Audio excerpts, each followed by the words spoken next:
براستی جبینا برفراه یا پارتی دموکراتی کردستان سووریا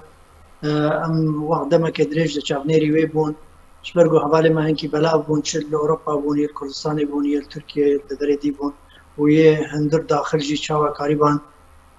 يعني ما قريبو جو متخصص من هولير كوم بكن الفيدا بيادي ودا سلاداريا وي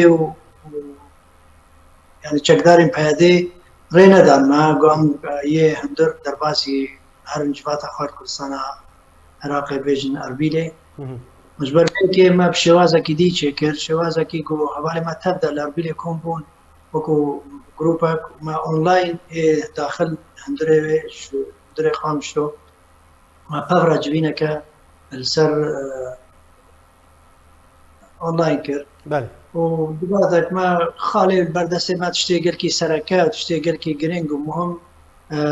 آمادكاريين بو كونغري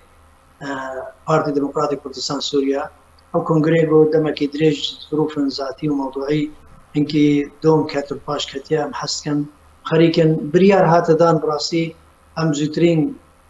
دم جو كونغري خلدارخن كارب بقناغك بقاغك بجينك جوه خباتا هرا و به پارتی دموکراتیک کردستان سوریا را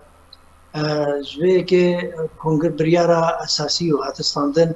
بما کمیته که آماده کار جبو بگانینا کنگر پارتی دموکراتیک کردستان سوریا بله و کمیته دا عادس نشان کرن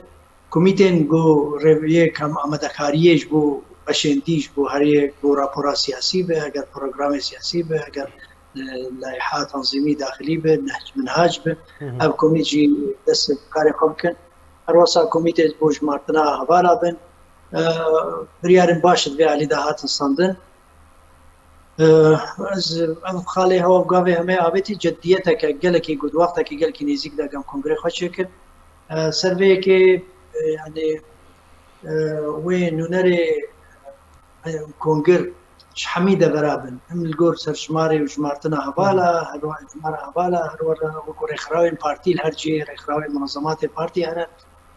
الهرجة كي مراعاة دبرين باشقا منطقة جغرافية بيكرن وكو عفرين وكو انجهدي فأم بزاف دا وهول دار ما كوميتن آماده كرن كو كونغرا كي بريكو بيك بي كو هبالي ما تبدا تيدا حاضر بن شوازکی عادلانه گلونه روان بین هلبجارتن هندره کنگری دا گوکاربن دوی مرحله بوری درباس کن دسپیکا مرحله کی دیج بلات مراش قبل یعنی سروی که آماده کارین باش هاتن کرن دوی مجال